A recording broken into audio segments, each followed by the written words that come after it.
Pemirsa, pihak terlapor dugaan penistaan agama Basuki Cahayapurnama akan menghadirkan ahli tafsir dari Mesir pada gelar perkara besok pagi di Mabes Polri Jakarta. Dalam gelar perkara tersebut, beberapa pihak juga dihadirkan, antara lain adalah Kejaksaan Agung, Ombudsman, serta beberapa ahli lainnya. Rencananya hadirnya ahli tafsir dari Mesir oleh pihak terlapor dugaan penistaan agama Basuki Cahayapurnama dibenarkan oleh Kapolri. Hadirnya ahli tafsir ini serupa dengan kasus pembunuhan Wayan Mirna Salihin yang menghadirkan ahli racun dari Australia, Beng Beng Ong.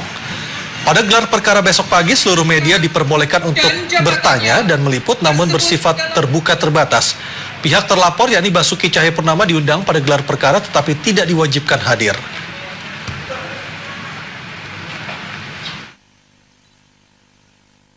Itu kan dari pihaknya terlapor. Pihak terlapor kan boleh. Seperti Jessica kan dia mau ngambil dari mana, Australia kan? Silakan. Yang dari terlapor mau ngambil dari Mesir, ya silakan. Pemirsa, Polri akan melakukan gelar perkara terbuka terbatas dalam kasus dugaan penistaan agama yang dilakukan oleh Basuki Cahayapurnama. Gelar perkara ini akan mengundang pihak-pihak di luar institusi Polri untuk menentukan status Ahok tersangka atau tidak. Lantas apa pendapat para pakar terkait gelar perkara ini? Saat ini saya sudah terhubung dengan Ahmad Yani, fungsionaris P3 yang juga menjabat sebagai koordinator advokat pandangan dan sikap keagamaan MUI di kawasan Menteng, Jakarta, dan juga di saluran telepon saya juga tersambung dengan Profesor Mahfud MD, mantan Ketua MK. Assalamualaikum warahmatullahi wabarakatuh, Prof. Mahfud dan Bang Yani. Waalaikumsalam. Baik, saya ke Bang Yani dulu. Bang Yani, tadi Anda siang tadi melakukan jumpa pers di kantor MUI. Apakah besok Anda juga akan datang ke Mabes Polri untuk mengikuti jalani gelar perkara?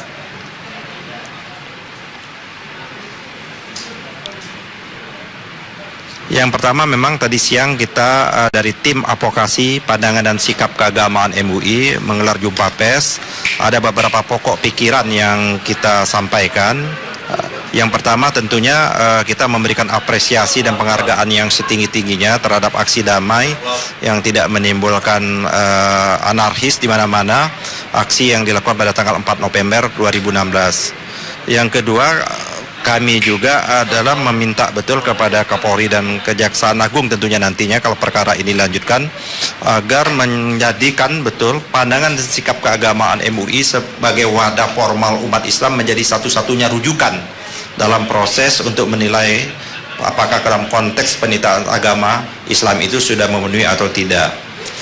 Yang ketiga tentunya juga kita meminta kepada kepolisian juga bahwa apa yang sudah dilakukan saudara Ahok atau Pak Ahok ini, Pak Basuki Purnama, menurut kajian dan pandangan kami setelah kami mengkaji pasal 156A Kitab Undang-Undang Hukum Pidana tersebut, menurut pandangan kami telah memenuhi berbagai unsur yang ada di dalam pasal 156A tersebut. Unsur barang siapa sudah jelas terpenuhi, unsur mengatakan di muka umum sudah terpenuhi, yang unsur yang melakukan penodaan terhadap agama Islam sudah terpenuhi. Jadi ketiga unsur yang di dalam pasal 156A menurut pandangan kami, pandangan hukum kami sudah memenuhi unsur semua. Baik. Ya, kalau besok pihak kepolisian ingin melakukan gelar perkara, kami berharap bahwa gelar perkara ini dari proses lead mudah-mudahan ditingkatkan kepada proses penyidikan dan sudah menetapkan tersangka, dan proses ini tidak perlu lama-lama karena sesungguhnya perkara ini perkara yang sederhana, tidak perkara yang begitu rumit gitu. Baik, dari Bang Yani saya mau beralih dulu ke Prof. Mahfud. Delik formal tidak menentukan akibat dan perbuatannya. Baik, baik Bang Yani, saya bisa menangkap apa yang Anda maksud. Tadi Bang Yani mengatakan persoalan ini bukanlah sesungguhnya persoalan yang rumit, Prof. Mahfud. Apakah Anda sependapat dari kacamata hukum, Prof? Ya, seperti kita tahu ini kontroversi ya. Bagi satu kelompok itu tidak rumit. Bagi kelompok lain itu rumit karena tidak ada jelas-jelas menista gitu ya. Tetapi sebenarnya sudah ada 3 jurisprudensi sebenarnya ya. Yang kasus Bali itu, kasus Mossadegh, kasus Lia Aminuddin, apa itu kan sebenarnya sama kasusnya, lalu pengadilan memutus itu bersalah. Tetapi yang ini kita lihat namanya perkembangannya, dan besok akan ada gelar perkara, sehingga dari gelar perkara itu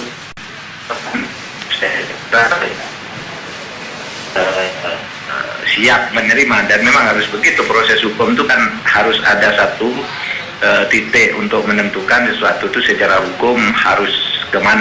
Baik. Karena kalau kita sudah tidak percaya lagi dengan hukum dan aparatnya, tentu yang terjadi adalah chaos, hukum rimba, masing-masing nanti buat hukum sendiri. Baik. Yang diperlukan di sini Polri harus hati-hati betul menangani masalah ini, dan harus betul-betul logis, argumentatif, gak memutuskan apapun ya besok.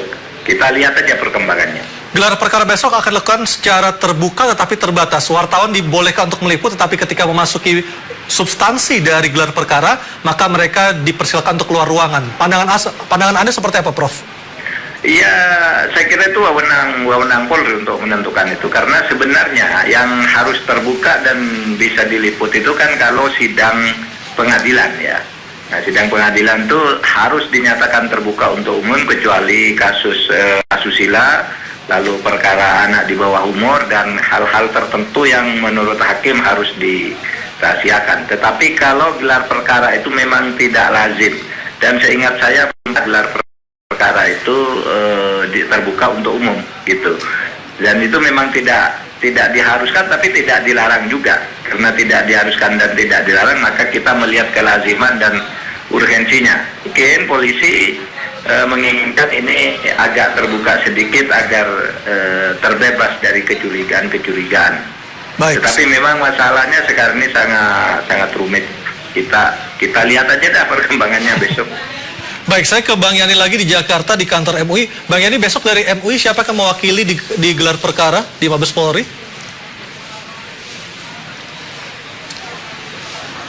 Ya, kita nanti ada beberapa teman yang mewakili tim advokasi ya, mudah-mudahan bisa diterima juga untuk ikut gelar perkara seperti itu.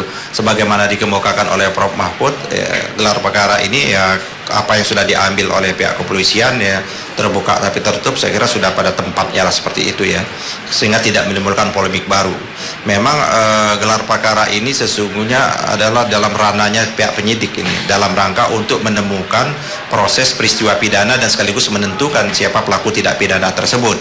Nah, tadi Pak Prof. Mahfud sudah menyatakan kalau yang terbuka betul itu memang di pengadilan dengan pengecualian juga, di pengadilan pun dengan pengecualian sebagaimana tadi disemukakan oleh Prof. Mahfud. Nanti kita saksikan, mari kita ikuti saja gelar perkara ini. Nanti andai dari keputusannya apapun kan ada mekanisme berikutnya juga untuk men-challenge, karena kita negara hukum, tetap bahwa koridor kita tetap koridor hukum, kita ikuti due process of law yang sedang berjalan ini. Dan gelar perkara besok ini adalah hanya untuk menentukan status apakah kasus ini bisa meningkat menjadi penyidikan, artinya akan ada tersangka atau tidak, bukan untuk menyelesaikan kasus ini. Seperti itu, Bang Yani.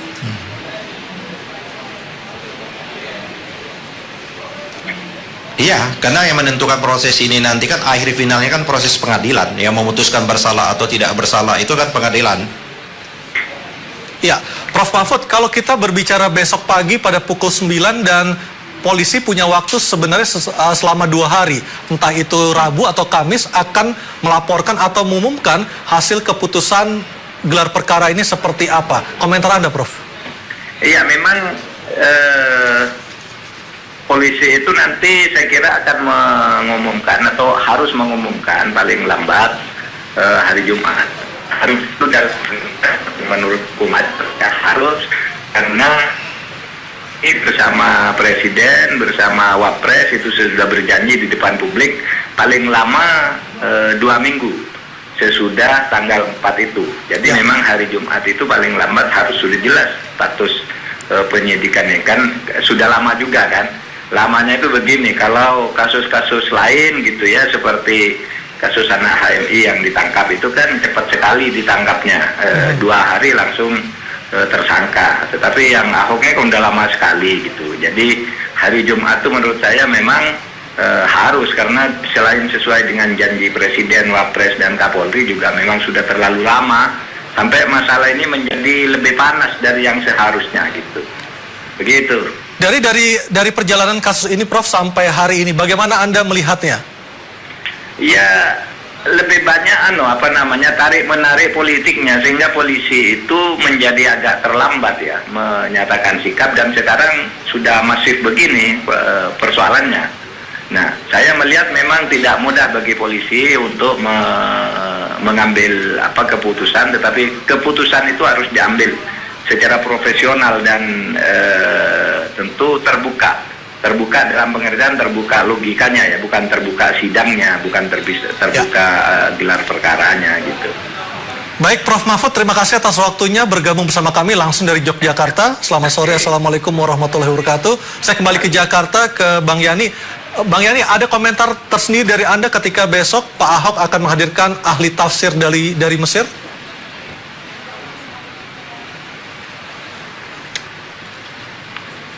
Ya, kita belum tahu juga informasinya seperti itu. Apakah ahli tafsir ini dihadirkan oleh pihak terlapor ataukah ini dihadirkan oleh pihak penyidik kepolisian?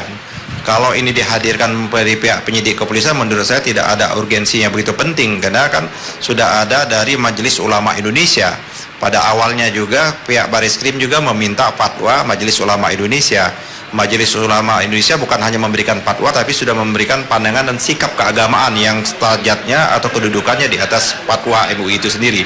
Tapi kalau saudara Basuki Cahayapurnama atau Ahok dalam kerangka untuk melakukan pembelaannya atau melepaskan dari sangkaan tersebut, dia mau menghadirkan saksi-saksi ahli dari berbagai tempat atau dari berbagai penjuru dunia, itu adalah hak dia yang juga harus kita juga hormati. Ya.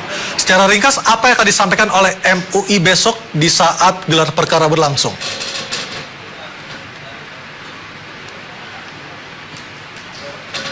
Kami tidak bisa mengatasnamakan MUI karena kami ini bagian dari tim advokasi yang mengadvokasi sikap, pandangan dan sikap keagamaan MUI itu sendiri.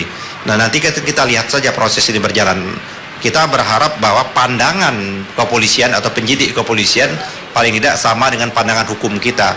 Pandangan hukum kita bahwa pasal 156A itu sudah terpenuhi terhadap kasus yang ditimpakan atau disangkakan kepada saudara Basuki Cahayapurnama atau Pak Ahok.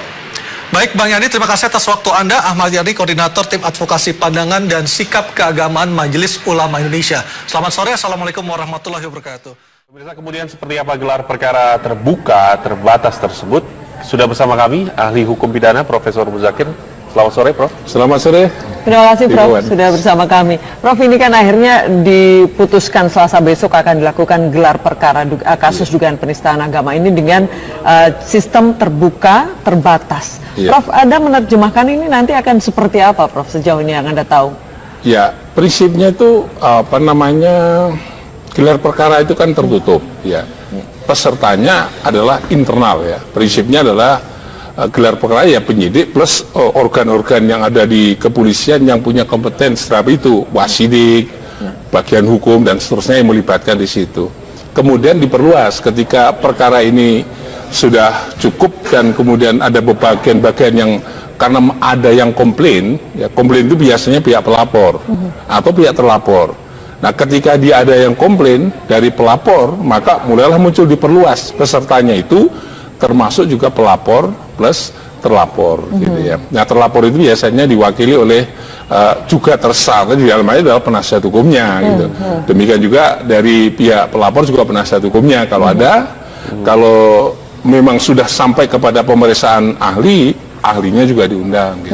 Ditambah orang-orang yang ada di situ. Tapi kemudian ada juga ya sempat beredar akan disiarkan secara langsung begitu kan, terbukanya itu akan dilakukan. Tetapi walaupun sudah dikonfirmasi tidak seperti itu sistemnya.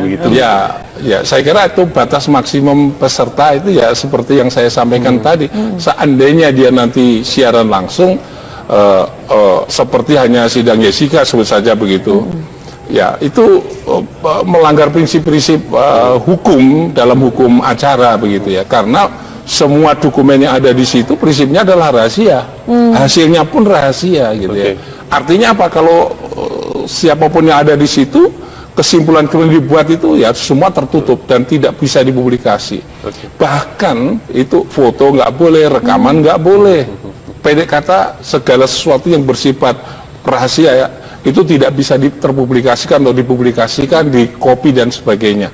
Dan oleh sebab itu, kalau misalnya itu siaran langsung, jelas bertentangan prinsip ini. Gitu Apa yang selain prinsip tadi yang bertentangan? Apa sebenarnya kelemahan apabila sebuah gelar perkara itu digelar secara terbuka? Ini secara umum, Pak, tanpa melihat kasus ini dulu deh begitu. Ya, Ya itu prinsipnya begini kan, di situ asas prinsipnya kan bahwa itu kan proses yang belum selesai. Ya.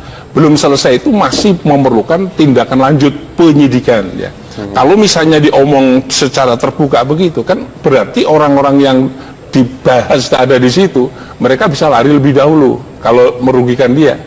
Dokumen-dokumen yang terkait di pembahasan di situ bisa dibawa lari, dihilangkan dan sebagainya. Jadi intisarinya bahwa proses pembuktian akan menyulitkan proses pembuktian lanjutan. Kalau misalnya itu diputuskan penyidikan lanjut gitu ya. Berarti kan dokumen-dokumen bisa hilang gitu. Karena di dalam konteks itu mesti kita butuh ini dan seterusnya. Artinya fakta-fakta pemeriksaan itu akan terbongkar dulu di situ sehingga siapapun nanti misalkan itu ditingkatkan menjadi penyelidikan, dia mengetahui begitu di mana kelemahan. Bukan, maksudnya gini, gitu. Maksudnya begini, kalau orang kan di situ nanti akan menyebut banyak orang kan, mungkin siapa yang disebut-sebutkan dari situ. Nah, itu bisa ada dua kemungkinan kan itu. Mereka bisa dikatakan merugikan kepentingan dia. Atau mungkin orang bisa diuntungkan di satu sisi dan orang bisa dirugikan di sisi yang lain. Nah, kalau dirugikan mempublikasi hal yang belum ada faktanya, belum lengkap faktanya, itu jelas perbuatan yang tidak boleh. Kan, gitu. Meskipun sistem terbukanya seperti yang saat ini sudah dikonfirmasi hanya ada beberapa orang yang ditambah kemudian tidak disiarkan begitu. Ya, kalau itu kan itu off the record ya, semua tidak boleh dibawa keluar. Jadi kan nggak menjadi masalah kalau tidak itu. Jadi masalah. Tidak menjadi masalah. Ini tidak akan mempengaruhi pendapat dari mungkin saksi-saksi yang dihadirkan, kemungkinan juga akan takut untuk mengutarakan mungkin pendapatnya seperti apa, begitu akan mempengaruhi seperti itu tidak? Ya itu tadi kalau itu terbuka langsung itu memang benar akan mempengaruhi semuanya. Dia bisa membaca situasi itu, keterangannya bisa tidak apa istilahnya tidak original lah gitu, tidak sesuai dengan apa yang dialami, dia lihat atau dia dengar gitu. Itu pada kata efeknya menurut saya negatif ya, banyak negatifnya. Tapi yang dituntut menurut saya bukan terbuka dalam arti live seperti itu. Yang penting bukan terbuka tertutup ya. Kalau sebagai pengamat hukum pidana, yang penting profesional dia. Siapapun penyidik profesional, dan harus ingat bahwa penyidik atau penyelidik itu adalah pintu gerbang, gatekeeper dalam menjaga memasukkan sistem peradilan perkara itu dalam sistem peradilan pidana yang ujungnya nanti akan menjadi bahan putusan oleh pengadilan. Artinya profesional ini bagaimana menurut Anda? Profesional dia tidak boleh istilah salah satu di antaranya bertindak berdasarkan ilmu pengetahuan hukum. Yang kedua adalah independen ya. Jadi ada parameternya, independen dia. Maka standar profesi penyidik itu menjadi taruhan gitu. Jadi kalau dia melakukan proses penyidikan tanpa standar ya harus dipenalti bahwa dia tidak standar. Termasuk arti kata terbuka yang tadi yang disampaikan oleh Kabar Eskrim Komjen Aridono yang menyatakan bahwa terbuka itu maksudnya kita juga mengundang dari luar anggota Komisi Hukum, kemudian anggota Kompolnas mungkin ada di situ. Apakah itu juga diperkenankan di dalam tata cara hukum kita? Ya, kalau saya berpendapat gini, nggak ada relevansinya mereka itu. Karena apa? Ini kan pembuktian. Ilmu mereka tidak masuk di sini kan gitu ya. Yang sudah benar prinsip-prinsip yang telah ada sekarang itu sudah benar gitu ya. Bahwa organ-organ yang ada di kepolisian yang relevan, misalnya pengawas dan sebagainya itu masuk, itu sudah benar. Menurut saya sudah benar dia, karena dia mengontrol dari aspek internal, menyertakan pihak pelapor-terlapor berserta penasihat hukumnya sudah benar gitu ya. Tapi kalau orang lain menurut saya nggak relevan juga. Apa hubungannya? Di sini bukan proses ngomongnya itu yang dikontrol. Yang penting itu profesionalismenya itu sesungguhnya gitu. Jadi kalau menguji profesionalisme tidak perlu hadir di sini, ngapain hanya melihat aja gitu. Jadi menurut Anda lebih baiknya tertutup seperti biasa saja. Seperti biasa saja. Penyidik polisi, mari kita yang profesional. Maka kata-kata terbuka dan sebagainya itu imbangannya seperti itu. Yang penting satu adalah profesional, berarti bertindak sesuai standar ilmu pengetahuannya mereka. Istilah bahasanya ya harus ada standar profesi di situ, harus cocok di situ. Dan yang kedua yang paling penting independen di situ. Ingat di situ nanti tanggung jawabnya kepada demi keadilan berdasarkan Tuhan Yang Maha Esa. Ini yang paling berat menurut saya. Kalau kepada manusia kan gampang-gampang lah gitu ya. Karena hakim juga nanti demi keadilan berdasarkan Tuhan Yang Maha Esa. Polisi harus sama. Nanti masih kita lanjutkan, Prof. Muzakir. Masih ada satu segmen lagi untuk kita berbicara mengenai hal ini, Prof. Namun kami harus jeda terlebih dahulu. Kami kembali sesaat lagi. Ya, kembali di Kabar Petang. Kita akan lanjutkan perbincangan kita dengan Pak Prof. Muzakir. Prof, secara ketentuan hukum dalam hukum pidana begitu, Apakah asas terbuka itu memang diatur atau tidak? Ya, bukan, kalau asas itu yang yang itu terbuka atau dibuka kepada umum itu nggak ada gitu ya. Jadi prinsipnya terbuka bisa dikontrol ya gitu ya. Jadi maka progres perkembangan proses laporan itu kan dilaporkan kepada pelapor kan itu terbuka memang, tapi kan tidak harus dibuka gitu. Terbuka tapi tidak harus dibuka semuanya gitu. Hanya bagian-bagian itu progresnya aja dilakukan, tapi bukti dan sebagainya tentu saja nggak disampaikan, karena itu bagiannya pada rahasia penyelidikan dan penyidikan gitu ya. Tapi kalau itu misalnya terbuka untuk semua orang, nah rahasia itu menjadi tidak ada. Kalau tidak ada ini yang menurut prinsipnya bahwa ini dokumennya wajib dirahasiakan. Tapi kalau terbuka menjadi tidak dirahasiakan. Walaupun nanti di dalamnya disertakan personel Kompolnas misalnya atau dari nggak ada, sebenarnya Kompolnas nggak ada hubungannya dengan konten materi perkara gitu. Jadi mereka tidak ada tanggung jawab terhadap materi perkara ya, menyangkut materi ya. Itu kan ada yang tanggung jawab sendiri yang terkait dengan pengawasan profesinya gitu. Kalau mereka tidak profesional dalam konteks itu, sebut saja dalam prinsip pembuktian ternyata dia tidak sesuai dengan standar pembuktian ditetapkan oleh pihak kepolisian atau berdasarkan peraturan Kapolri, bisa diuji mereka, bisa dipanggil, dijelaskan. Dan kalau misalnya menyimpangi dari prinsip ya bisa ditegur atau diberhentikan sementara dari penyidik dan seterusnya itu. Saya ambil contoh misalnya, ada ijazah palsu. Mestinya palsu itu kalau sudah dibawakan oleh lembaga atau universitas yang menerbitkan ijazah palsu. Ya, ternyata ini pihak universitas nggak diperiksa, perkara langsung di-close. Berarti standar proses penyidikan belum sempurna kan ini melanggar prinsip proses itu yang Anda katakan tadi harus profesional begitu kan ya? Itu tadi saya sebut ya, profesional harus penyidik harus berdasar pada standar profesi yang diatur dalam KUHP, diatur oleh peraturan kepolisian, semuanya itu yang menyatu menjadi standar profesi kepolisian. Prof, ini kan gelar perkara terbuka terbatas ini baru akan pertama kali dilakukan oleh polisi, mungkin dari sejarah hukum di Indonesia baru akan ini dilakukan. Alasannya bagaimana kalau kemudian ini dilakukan seperti ini? Karena memang menyedot banyak perhatian masyarakat, begitu banyak masyarakat yang ingin tahu prosesnya begitu. Ini kemudian dilakukan ini. Bisa dimaklumi ini dilakukan dengan sistem terbuka terbatas, Prof? Ya, jadi kalau istilah terbuka terbatas harus dimaknai lebih dulu ya. Prinsipnya kalau hanya pihak-pihak yang terkait mungkin agak salah ya. Tapi kalau melibatkan pihak yang lain itu menurut saya yang pertama gitu ya, kalau kasus ini yang pertama, bahkan kalau live juga yang pertama gitu ya. Andai kata melibatkan pihak luar misalnya dalam konteks itu membuka misalnya lembaga-lembaga lainnya dimasukkan termasuk Kompolnas dan sebagainya, sebenarnya itu bukan kompetensi mereka gitu ya. Kompolnas itu Kompolnas tidak menyangkut substansi materi ini gitu ya. Yang paling tepat adalah kalau itu tadi balik lagi, kita itu doktrinnya setelah reformasi ini kan kepolisian dalam konteks ini yang profesional. Kalau profesional standarnya itu yang harus ditetapkan. Baik Prof, kita tahan sejenak karena untuk mendengarkan kumandang azan maghrib untuk wilayah Jakarta dan sekitarnya berikut ini. Selamat menjalankan ibadah sholat maghrib bagi Anda yang menjalankan. Kita lanjutkan kabar petang. Baik, kita lanjutkan kembali perbincangan dengan Prof. Muzakir. Prof, ini kalau Anda melihat apakah sempat terjadi dilema juga bagi polisi begitu. Kalau memang akhirnya dilakukan seperti biasa, tertutup gelar perkaranya, ini akan karena mengingat menyedot perhatian banyak orang, nanti mungkin ada yang memperkirakan ini tidak transparan begitu. Kemudian ini dilakukan secara terbuka saja, walaupun tidak live mungkin yang diperkirakan banyak orang. Sempat terjadi dilema mungkin di sini. Ya, sesungguhnya begini, Pak. Jadi kalau misalnya melibatin institusi lain, menurut saya dilemanya di situ gitu ya. Dia datang nggak punya kompeten, hanya melihat saja, tapi nggak ngerti substansi perkaranya kan gitu. Jadi menurut saya dilemanya di situ ya. Yang pertama adalah kalau simpulan-simpulan dia buat itu kepada publik dan ternyata nanti ternyata nggak mempertimbangkan secara objektif juga kan itu menjadi dilema juga terhadap proses perkara itu. Saya khawatir ini pra-peradilan atau penyelenggaraan gelar perkara ini bisa pengadilan tersendiri. Nah, ini khawatir kalau secara publik. Nah, kalau itu sebagai pengadilan sendiri berarti nanti lembaga gelar perkara sebagai proses pengambilan keputusan seseorang. Padahal itu tidak. Dalam itu hanya konteks menguji progres perkembangan penyidikan.